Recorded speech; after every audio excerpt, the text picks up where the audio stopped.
Hi, everyone. Mike Malatesta here, and welcome back to the How Did It Happen podcast. On this podcast, I dig in deep with every guest to explore the roots of their success, to discover not just how it happened, but why it matters. My mission is to find and share stories that inspire, activate, and maximize the greatness in you. Today's episode is part 2 of my conversation with Brett Johnson, a cybercriminal turned cybercrime expert. If you haven't yet listened to part 1, you should, as you will want to know all of this man's story. It's a great one. In part 2, we talk about Brett going to and escaping from prison, how he invented his tax return identity fraud, marrying Elizabeth the stripper, that's a crazy story, and most importantly, how he turned his life around. It was no longer $30,000 to $40,000 a month. It was $30,000 to $40,000 a day. I was the only guy publicly mentioned as getting away. They picked me up 4 months later, and they give me a job. And I'm the guy that continues to break the law from inside Secret Service offices for the next 10 months. Brett's story is crazy, criminal, creepy. Yeah, he's had some creepy in his life, and ultimately courageous. I know you're going to love this one. Enjoy.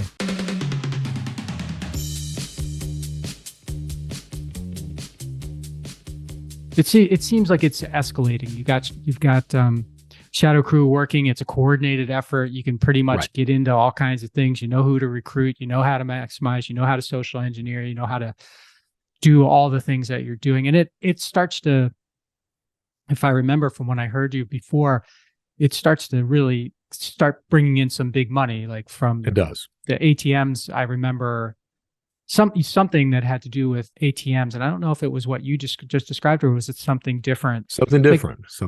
Yeah. So what did it escalate into before I get into the redemption? And I want to make sure we spend time on redemption. A couple of things. So you're absolutely right. Once it was like a field of dreams for criminals. If you build it, they will come. At the same time, there was a Ukrainian guy by the name of Dmitry Golubov. He's the guy who basically is responsible for the genesis of modern credit card theft as we know it today. He saw the success that I was having with my sites. He was a spammer. He was getting all his credit card details, and he had this idea. He was like, I wonder if people will buy stolen credit card details. And they will. So he literally picks up the phone. He calls his buddies. They call their buddies. They end up having a physical conference in Odessa. 150 of these Ukrainian cyber criminals, they show up and they launch this thing called Carter Planet, which is the genesis of all modern credit card theft as we know it. Now, you remember I talked about the 3 necessities of cybercrime: gathering data, committing crime, cashing out. One of the reasons that it's never a single attacker which victimizes you is because some of these criminals are in geographic areas where they cannot fulfill one of those 3 necessities, like money laundering. So the Ukrainians, they had all the credit card details on the planet. They knew how to commit the crime because it was very easy to commit, but they could not cash anything out because there had been so much fraud on that side of Europe that the card companies had literally shut down every card. If you were even the legitimate card holder, you couldn't pull cash out of an ATM. Mm-hmm. So Dmitry ends up partnering. He comes to Carter Planet. Carter Planet was the first website. He comes to me over there. I ended up bringing the Ukrainians into the English speaking communities, and we had this partnership. So when you were talking about ATMs, we were doing a lot of phishing. All right. Before this hack comes into play, we would fish people out. And back then, when we were fishing, you could ask them 20 different things and they would give you all of this information. So we were getting card numbers, account numbers, we were getting PINs, passwords, everything else across the board. We were getting card numbers and PINs. For you to encode that on a counterfeit credit card or a counterfeit debit card, you have to have complete track 2 information. Now, track 2 is the card number. There's a /, and then there's a 16-digit algorithm out beside of that. You have to know that algorithm. You can't guess it. You can't generate it. You have to know it. What we found out through testing is that none, and I mean none, of the banks had implemented the hash on track 2, meaning that we had the card number, so we could take the card number, put a /, any 16 digits out beside of it, it would encode. You could take it to an ATM, start pulling cash out because we had the PIN as well. That profit right there, before we found out, that was called the CVV1 hack. Before we discovered that, the only thing we were doing was CPN fraud, CNP fraud, card not present. That's when you use stolen credit card information, get online, order the laptop, get it in, resell it. Yep. A good carder doing that would profit $30,000 to $40,000 a month. Once the CVV1 came out, it was no longer 30 to 40,000 a month. It was 30 to 40,000 a day. And that is what got a lot of law enforcement attention at that point. So that was what you're talking about. That the Shadow Crew ends up making the front cover of Forbes, August 2004, headline, "Who's Stealing Your Identity?" October 26, 2004, the United States Secret Service, they arrested 33 people, 6 countries, 6 hours. I was the only guy publicly mentioned as getting away. They pick me up 4 months later, and they give me a job. And I'm the guy that continues to break the law from inside Secret Service offices for the next 10 months until they find out about it. I take off on a cross-country crime spree, steal $600,000 in the space of 4 months, wind up on the United States Most Wanted list, go to Disney World, get arrested, sent to prison, escape from prison, get arrested again, and finally served out my time. Yeah. I'm going to ask a dumb question here. No, you're not. You're not. The credit cards that you were stealing, how do you get the PINs? So you described how you created the algorithm because it was basically a hole that they left open, right? Right. You needed a 16-digit number, but they never assigned one, and so you could put in anyone and it worked, right? Well, what about the PIN itself? We were fishing that out. Back then, you could ask people their PINs on that email that you get saying, your security's been compromised. We need to update the profile. You would ask name, social, driver's license, mother's maiden, address history, logins. I mean, you'd ask all this stuff. And you're selling these cards to people, Brett, and they're just going to any ATM they can go to, putting it in, putting the PIN in, guessing at how much they can take out, and right. So the way it worked, the Ukrainians typically had most of that information. Remember, they could not pull cash out in the Ukraine, so they had to partner with money mules stateside. And typically, what would happen is Ukrainians would keep 60 to 70% of the money that would come out of the ATMs. The money mule would keep 30 to 40%. Now, the question always comes up, well, why wouldn't the money mule just keep everything? What you find out is if you know, as a criminal, as a money mule, if you know that money is going to keep coming, you're not going to cut your own throat at that. And the money kept coming. Now, you would have people that would rip these Ukrainians off. You would certainly have that, but the numbers were very small. The cost of doing business, like you said before. Cost of doing business. You just chalk it up and go from there. Now, that being said, when I ran Shadow Crew, we were not a violent crew at all. Toward the last days of Shadow Crew, we became violent. Dmitry Golubov, the head of Carter Planet, that Ukrainian guy, he comes on Shadow Crew one day and he starts posting these pictures. And he had a guy kidnapped and tortured, and he photographed it all.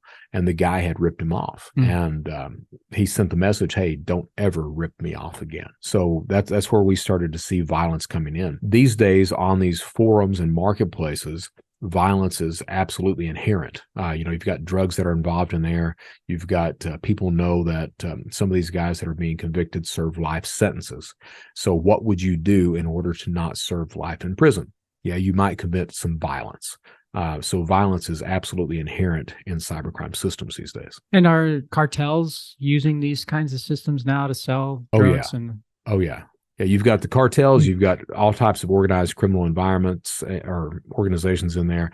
Of course, the first criminal organizations were the Ukrainians and the Russians that were coming into these environments. But then you had the Italians start to figure it out. Then finally you had the Crips, the Bloods, everything else, and then the cartels understanding the profit potential. If you think about it, it's a hell of a lot easier to sell drugs online than it is to have a crew standing at a street corner someplace slinging dope like that. So and it took law enforcement a long time to realize that was what was going on. Now you've got, nowadays law enforcement is very good about combating drug trafficking, things like that that's online, but still it's much safer for drug dealers to do it online than it is on street corners. And so these money mules are, well, I guess two things. One, are they easy to track by activity, like for the law enforcement? Like you're going around to ATMs, you're taking money out. I mean, they have to be able to sort of. That's an excellent question. And the answer is hey, it's actually where you catch somebody, you catch them in the commission of the crime, or you catch them cashing things out, laundering the money. And it's not difficult. Now, the problem is, I'll give you some numbers, okay? In the United States, we've got 37,000 FBI field agents spread across 56 field offices. Of those 37,000 agents, only about 200 of them are concentrated on cybercrime. Meanwhile, you've got cybercrime communities that some of these communities are millions of members large. Yeah. So you've got 200 agents versus all these numbers. So the numbers are stacked against law enforcement. During the pandemic, the SBA had a total of 29 investigators trying to handle all of that PPP fraud that was coming through. So the numbers are absolutely stacked against these people. At the same time, the internet lends itself to anonymity, especially if you're using the Tor browser or Telegram or things like that. It's very hard to identify these people. You have to you have to wait for them to make a mistake. Not only that, but you've got jurisdictional problems. If a criminal is in the Ukraine or in Russia, are you going to get that guy? Probably not. Even if you identify who that person is, you're not going to get them. Right. Not only that, but what type of crypto are they using to move value? If they're using Bitcoin, yeah, you can track that. If they're using Monero, no, you can't track that. That's anonymous as anonymous can be. So you've got all these issues that pop up across the way. So there's no blockchain with Monero? The blockchain is anonymous. There is a blockchain, but it's anonymous. You don't know who's doing what, and you can't track that. Add in too that our society is very good about blaming the victim for the crimes that are perpetrated upon them, especially when we're talking about cybercrime. You hear it all the time. Why would you click on that link? Why would you send money to someone you don't know? Why would you ever believe gift cards? So they tend to blame the victim. And what does that cause? That causes the victim not to report to law enforcement, not to share that they've been victimized. So that gives a free ride to a lot of criminals that are out there. It's not just individuals, though. We see it in corporations. We see corporations that don't prosecute because they're afraid that's going to destroy trust in their brand. So that all these things together creates a lot of success on the criminal side. Yeah, it's almost like they want to sign an NDA with the criminal on the ransom. Absolutely. Okay, we'll pay, but you can't say anything about this, and you have to give us our data back. That brings up an example from real world today and I can't remember his name, but there's a guy who stole 100 million in crypto. Right. His defense is that they had a hole in their protocol, and all I did was find the hole, and it allowed me to take the money. Where's the crime? Yeah, that's the crime. Well, yeah, but he's trying to say that's not a crime because the crime is he's trying to blame them, right? Yeah. He's trying to blame the victim. He's trying to say, they had the hole there. It's like they had their door open. Well, you chose to walk in and take it. You're the criminal. They are not. You're the criminal. And that's the thing I say all the time. It doesn't matter. I don't care what that victim has done. I do not care. I don't care if somebody has left their door wide open and they've left a sign in the front yard saying, hey, I got 10 Rolexes inside. Yeah. It is still the criminal's fault that crime happened. The criminal has to actively choose to come in and commit that crime every step of the way. Every step of the way. So it's never the victim's fault that they're victimized. I don't believe that whatsoever. And you mentioned that Shadow Crew got violent near the end, and I was wondering, you personally, you had this experience with this woman when you were 15, but have you been violent since then? Because everything else that you've talked about has been you're not using your hands and your fists, you're using your brain to No, I've never been violent after that at all. Yeah, okay. So you're working for the Secret Service. You get arrested. You're working for the Secret Service, but you're still working for yourself. Sure, I guess. What still moonlighting? Yeah. Yeah, moonlighting. Yeah, good. Yeah. Everybody needs a side job or a little side hustle. Hustle, right? Side hustle. Yeah. What were you doing? What did they have you doing why didn't they just prosecute you and say, have a good sentence? Sure. The reason they didn't prosecute me is because I was the guy. I was the top of the food chain, bar none, in cybercrime, and no one knew I had been arrested. So you take the top guy and you're going to get some traffic coming to me. All right. I had avoided arrest on the Shadow Crew bust because for a few things. We first started to see IPs coming in from government organizations, from law enforcement, from Pentagon, everything else that was looking at Shadow Crew. We started to see our name being mentioned on local law enforcement sites.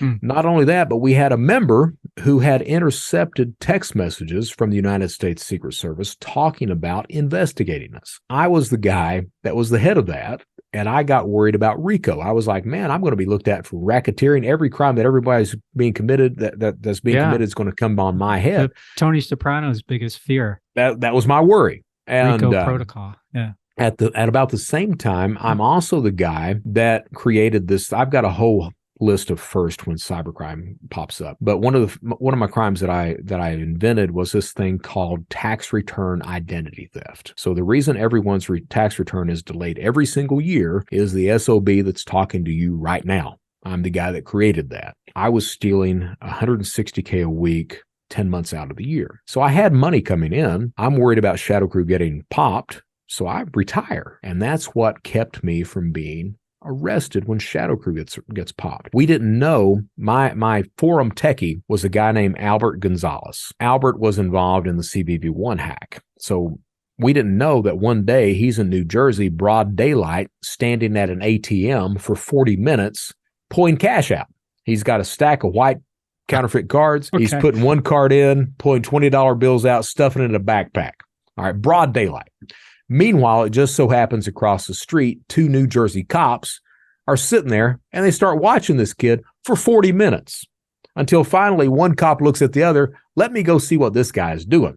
He walks up to Albert. Albert's got a disguise on. He's got this long wig on, everything else. Ask him, kid, what are you doing? Albert falls apart right there. We didn't know that had happened. Albert flips, goes to work for the Secret Service. Now, the truth of the matter is back then, we were not horribly sophisticated. We were on some things. Law enforcement was not horribly sophisticated either. They didn't really know what was going on. Albert educates them on a whole host of things. And they ended up asking him, hey, how would you catch these guys? And Albert's like, well, have you ever tried a VPN? And they had to ask him, what's a VPN? So he tells them, and they were like, that's a good idea. Well, I had stepped aside and retired before that took place. Albert comes back into Shadow Crew, and I had left people in charge with Shadow Crew. I had left admins, mods, everything else in charge. Anybody that disagreed with Albert, he just banned them. So most of the admins that I had in, he kicks out. Most of the mods, he kicks out, and he tells everybody that stays, he's like, hey, I've got a VPN. We need to be safe. Every bit of transaction is going to go through this VPN. Well, the VPN was owned by the Secret Service. Secret Service captures all the drop addresses, names, transactions, everything else. And that's where you ended up getting 33 people indicted at that point in time. Okay. So they find out that you're side hustling them. And I guess, is that they end the relationship? That's a nice euphemism. So what happens is my first wife, I was married to Susan for 9 years, and I lied to that woman every single day of those 9 years. It took her 3 years to find out that I was a criminal. The next 6 years, I kept telling her, hey, I've stopped. I will stop. I'm going to stop just a little while longer, until finally it got to the point of me looking at her and saying, hey, you like spending money, don't you? And she figured I wasn't going to quit, and I wasn't going to quit. So she leaves me. And that fear that I have of being abandoned became real. I caused it. That doesn't make it less real. So I was in Charleston, South Carolina. My wife leaves. I go through this deep, dark depression, start getting suicidal, realized I was getting suicidal. Picked up the phone, called this criminal psychologist, told her everything, crying on the phone to her. She was like, hey, come on in now. And I was like, yeah, okay. So I go in, tell her everything. She's trying to get me to, this lady's trying to get me to stop breaking the law and to go into real estate. And I'm like, is there a difference? And yeah. You like that one? I also bank with Wells Fargo because I believe one criminal deserves another. Yeah. Nice. So I saw her for about 4 months, and honestly, she did some good. She really did. The problem was I got lonely one night and I got horny one night. I was 34. I had never been to a strip club in my life. And I was like, tonight's the night. So I walked in, and I'm literally the guy that falls in love with the first stripper that he sees. And she walked by. Oh, yeah. She walked by. I'm like, that's the one for me. So I moved her in with me. After I moved her in with me, I found out she was addicted to cocaine, not only addicted to coke, but she was prostituting herself to support the habit. And I loved the hell out of that woman. I did. I mean, I truly did. I got it in my head that if I could fix her, that everything would be all right. Maybe I could fix myself. I didn't realize I was naive back then. I didn't realize that, you can't fix other people. You're lucky to be able to fix yourself. But I had it in my head to do that. And I also had it in my head that, if I just kept going, that it would work out, that we'd be in love and we'd be with each other. Also got it in my head that if I could just give her whatever she wanted, it'd take her mind off the drugs and she'd be okay. So I quickly went through all of my stateside cash. I had laundered all my money over to Estonia. Quickly went through all the stateside cash at about the same time that Shadow Crew gets popped. So the way I get caught, Elizabeth was what was that woman's name? She had high taste. So I got engaged to her. She wanted Tiffany engagement rings. So I didn't have the money. I went through all my stateside cash. At the same time, Shadow Crew gets popped. So I couldn't go in at the same time. It was the time of year because you can't file income taxes after October 15th. So I couldn't commit tax fraud. That season was over. I couldn't go into credit card theft because the Secret Service had busted everyone on the planet and you didn't know who to trust anyone anymore. So the only thing I was left was running paper, counterfeit cashier's checks. So I started running counterfeit cashier's checks, and I'd always preached, don't ever do that. The rules are you never run paper, you never act out of desperation. And I ended up doing both. And that's what got me arrested. I was going to get arrested anyway, let's be fair. But what accelerated that arrest was absolutely those things right there. All right. So I got arrested. My turnaround, of course, that relationship falls apart. But my sister, because of my relationship with Elizabeth, my sister had disowned me. My sister went through an entire year, over a year, of just not speaking to me, wouldn't take a phone call, wouldn't do anything else. Not because I was a criminal. She knew that. But that line in the sand was the stripper. She was like, oh, no. So for her, it was about Elizabeth as a person. It wasn't about... Yeah, it was about her as a person. Okay, interesting. And the way that my turnarounds, because it was a long trip for me, Denise disowns me. During that time that Denise disowns me and doesn't talk to me is when I work for the Secret Service. I screw over the Secret Service. They find out about it. I take off on a cross-country crime spree, make the United States Most Wanted list, go to Disney World, get arrested, sent to prison, escape. After the escape, I'm at a county jail in Lexington, Kentucky. My dad comes, they've got a 10-minute visitation. My dad comes to visit and he asks me, he's like, son, can I do anything for you? And I'm like, yeah, you can tell my sister I said I love her. Dad gets on the phone, calls Denise, tells her that. Denise gets in the car, drives 7.5 hours pregnant to come and see me for 10 minutes to tell me she loves me. And after that, they send me out. I spent 8 months in solitary confinement, and they send me out to West Texas to a real prison. And I don't see Denise again for like 5.5 years. That right there is the first turnaround. It took me 2.5 years behind the fence for me to accept responsibility, for me to understand that, hey, I didn't do it for my family or wife or stripper girlfriend.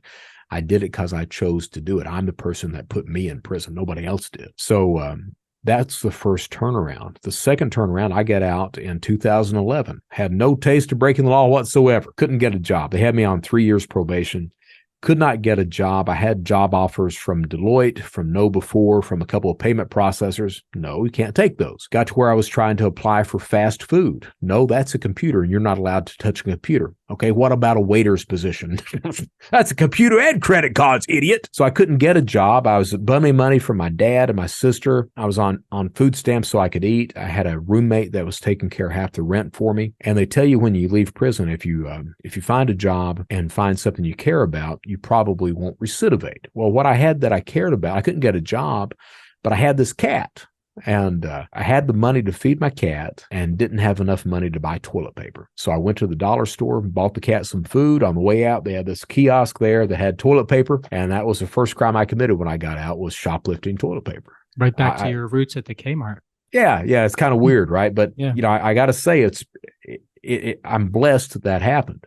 Because what happens is right about the same time, my wife, Michelle, she ends up finding me. Hell, I didn't find her. I'd been dating the exact same type of women again. But Michelle finds me, and I ended up moving in with her a couple months after we met. We didn't get married, but I finally got a job. And the only job I could find, my probation officer allowed me to get a cell phone. I was going through Craigslist, and they were advertising for landscaping. So I called this guy up, and I was like, hey, man, I'd like to talk to you about the job. And he's like, yeah, come on down and talk to me. Well, him and his brother were running the business out of their house. And his name was Dustin Doremus in Destin, Florida. So I'm talking to him for about 20 minutes. And finally, Dustin looks at me and he's like, "Hey, man, can I ask you a question?" I was like, "Yeah." He's like, "Are you on the run or something?" And I'm like, "No, why?" And he's like, "Well, you just don't seem like the kind of guy that would do this." And so I told him everything. Walked him through it, and he looks at me, he's like, "Man, I'm going to have to think about this." So he sends me home. That was a Friday evening. Sunday evening, he calls me, and he was like, "Brett, if I hire you, are you actually going to work?" And I'm like, "Dustin, if you'll give me a job, I'll work my ass off, man." And he's like, "Show up tomorrow morning." So I showed up, and my job was 10 hours a day, 5 days a week, pushing a manual lawnmower, $400 a week. And I busted my ass doing that. And you can probably tell by looking at me, I'm not the manual labor type of guy. So I'd come in from work and I'd pass out, wake up the next morning, take a shower and do it again. I was happy doing it because I was actually doing something. And what happens is the job ends because the grass doesn't grow when it gets cold. So that reason I can commit crime pops up. I've got to prove to Michelle that I'm worth it. I've got to show her that she's the only one working. I've got to show her that I'm worth it in this relationship. And I get it in my head. Provider. Yeah. Right back to that. And idiot Brett here, I get it in my head. I'm like, if nothing else, I can bring food into the house. So I get on the dark web, get some stolen credit cards, start ordering food. Well, it turns out the kids need some clothes. So start ordering clothes, and it starts to grow from there. And I get So are caught. you using like her computer or what? No, a cell phone. I had that cell phone the probation officer allowed me with. So I had that and start ordering food, and I get caught on a food order. Michelle had no idea what I was doing. Not a clue.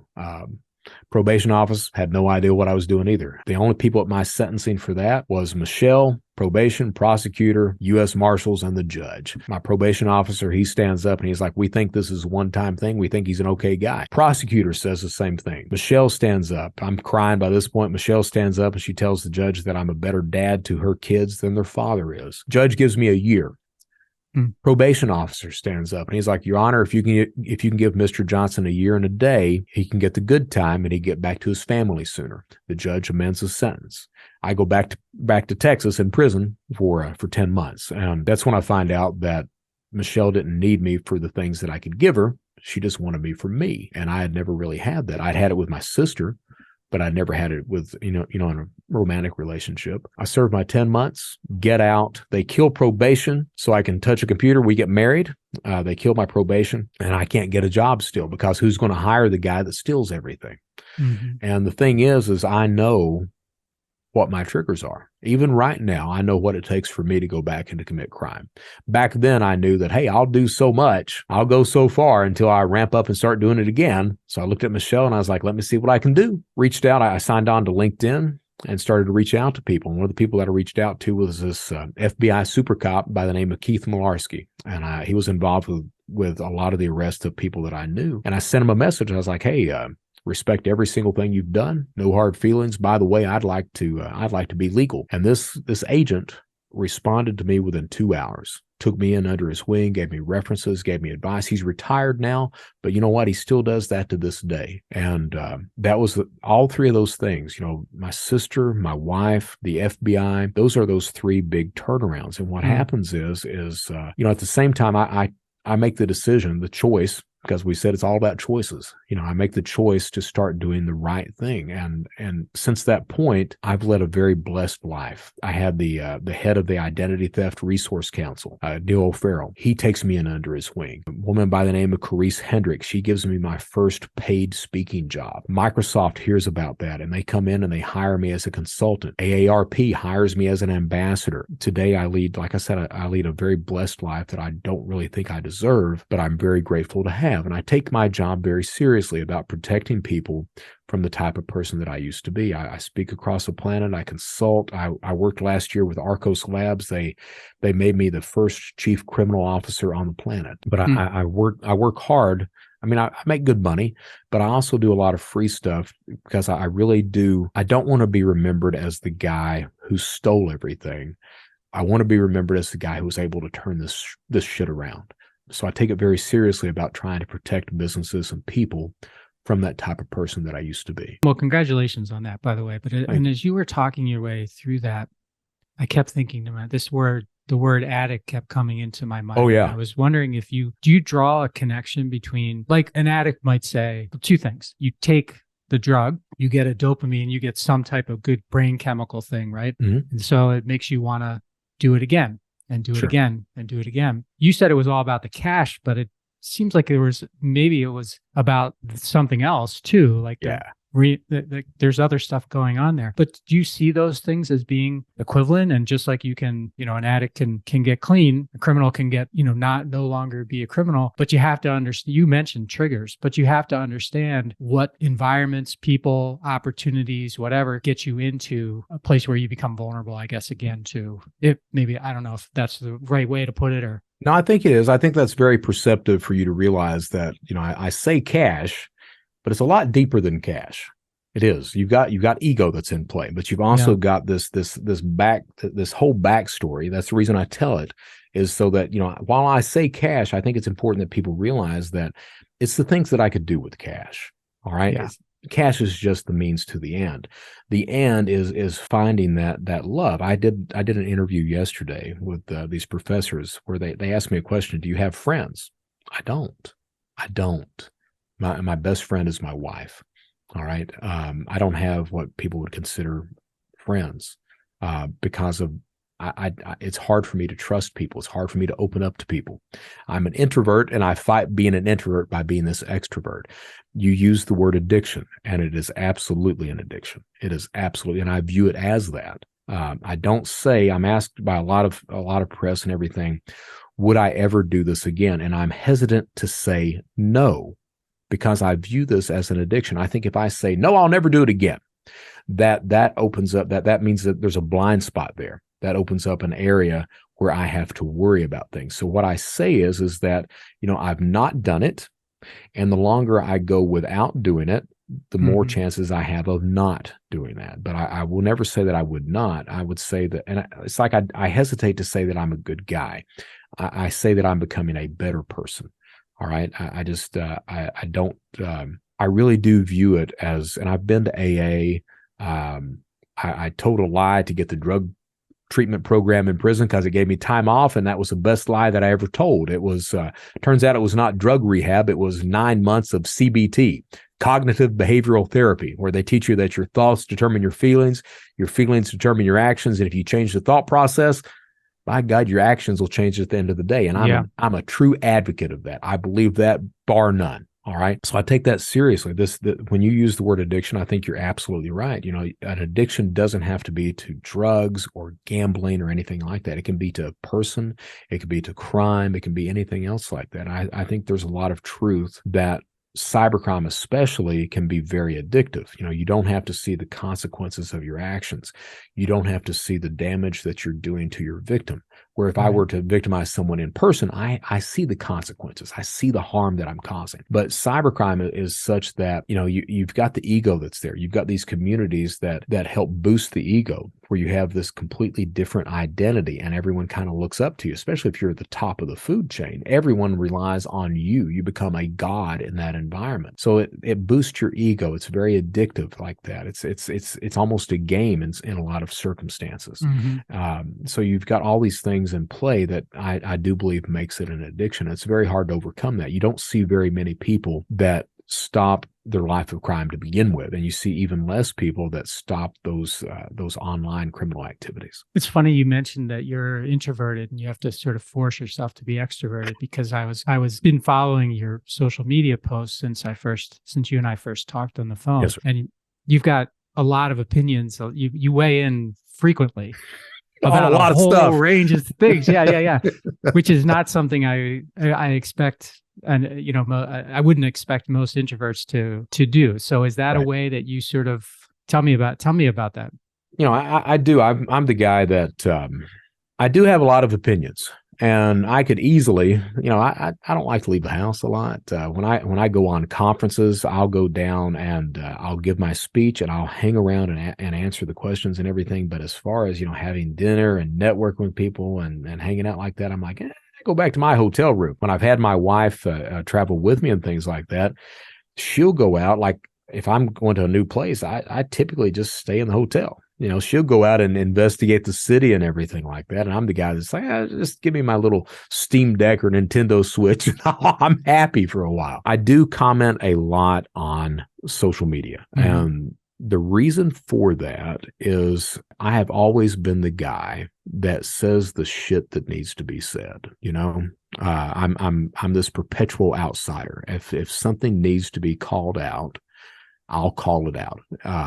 It's benefited me more than not. It's cost me some jobs, but I have a problem with the little guy not being able to speak up.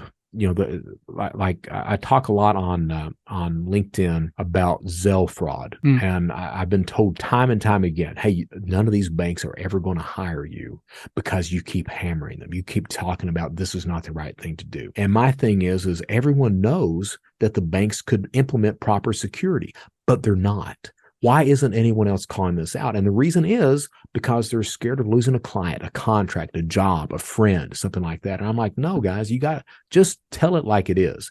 And the problem is that now that I've turned my life around, I'm kind of this black and white guy. I don't see things in gray a whole lot anymore. So it's like, call it out, say it what it is, be truthful, let the chips fall where they may. So it's that motivation of, somebody's got to say what needs to be said. And I try to be fair across the board. I do. But I am opinionated. There is that. But I try to be open-minded as well. From what I've seen, I agree with you. It's fun. It's great. It's fine to have an opinion, but you're not dogmatic. I try not to be. At least I haven't seen that. If someone tells me something, if I'm wrong about something, I will admit, hey, you're right. You're absolutely right. I see your point of view, and go like that. And sometimes it's hard to swallow that pride. Yeah. Hey, yeah, you're right. I was wrong. So yeah. Were you a leader when you were in prison? Yeah, that was the weird thing. So I was at Big Spring when everyone found out that I was a Secret Service snitch, and even there, I was not the guy that bowed down to anyone, that joined gangs. I had my own, I just did my thing, and people would tend to follow. Certainly by the time I did my drug abuse program at a place called Fort Worth, and at that point, I was absolutely one of the leaders of that program. Okay. And it boils down. I don't try to be a leader, but it boils down to just not following what people want. I think that you follow what's healthy, but I don't think that you should be a sheep, I don't think that you adopt people's opinions, I think that you form your own opinions. Those may agree with other people, but you shouldn't have pundits tell you what to do or tell you what to think. And I think that's a lot of what's wrong with society these days. And when you first got out of prison, when you said, you got your cat and all of that, was there anyone there to meet you? Yeah, my dad. My dad was the guy who helped me escape from prison. I used him. I manipulated him into doing that. And he met me when I was out of prison, and he had been doing some of the tax fraud stuff. So he had some cash for me and all that. But that was, the thing is that you're released from prison with the exact same tools you go in with. And while I had no taste of breaking the law, that didn't mean I wouldn't accept some criminal proceeds. Those were, I was completely, and I do mean completely, just lost, listless, didn't know what the hell I was going to do, anything else. And it was destined, almost destined for me to go back to prison. That's why I was saying, I made that allusion earlier that I had been dating the exact same type of women I had been dating. I was in the exact same mindset I was prior to going into prison. It took those turnarounds for meeting my wife, recidivating on that, and then finally reaching out to the FBI. If Keith Malarski, if that agent had not responded, I truly believe I'd be back in prison for 20 years. He gave me that validation. I mean, he really did. Denise caused me to accept responsibility. Michelle showed me and continues to show me what a healthy relationship is. And then that FBI agent gave me that validation that I needed, that, hey, you can choose to be a legal person and it'll be okay. So all those things together, it took all those people and me making that decision to turn my life around. It took all those people to end up me being where I am today. And at the same time, I've got a great support group, this safety net of people that consistently check in on me. And while I don't have friends, I have people that care about me, and that means a lot. It really does. I cannot. I used to be a very the loner type of guy. Yeah. And I still am to a large degree, but I've got a lot of people out there that consistently check in on me, and they care about me, and I've gained a lot of respect in this industry now of being the guy that will call things out, that I know what I'm talking about. And it took a few years, but people really realized that, hey, I'm serious about, trying to help people. I go out of my way. From the time I wake up to the time I go to sleep, I tend to be working all the time. Do you think you'll ever go back into acting? I got to tell you, that's an interesting question. Usually I'm asked, do I have any regrets? And the answer is going to be the same. No, I'm exactly where I'm supposed to be, doing exactly the thing that I'm supposed to be doing. There's not a doubt in my mind about that. I think that, my entire history of everything that's been done to me, everything that I've done to other people, has led to me being able to do what I'm doing today right now. I love stage acting. I do.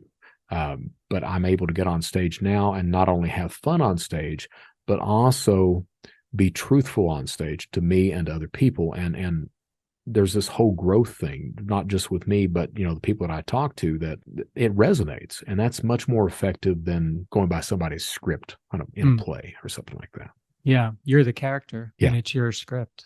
Right. The thing about acting is you're always looking for truth on stage. And what I do now is all about truth on stage. So I'm doing what I want to do. More truth every time. Every time. Every time. Well, Brett, thank you so much for spending so much time with me today and sharing your story. And wow, what's the best place for people to, I mentioned your website and stuff earlier, but how do you want people to connect with you, and who should be connecting with you?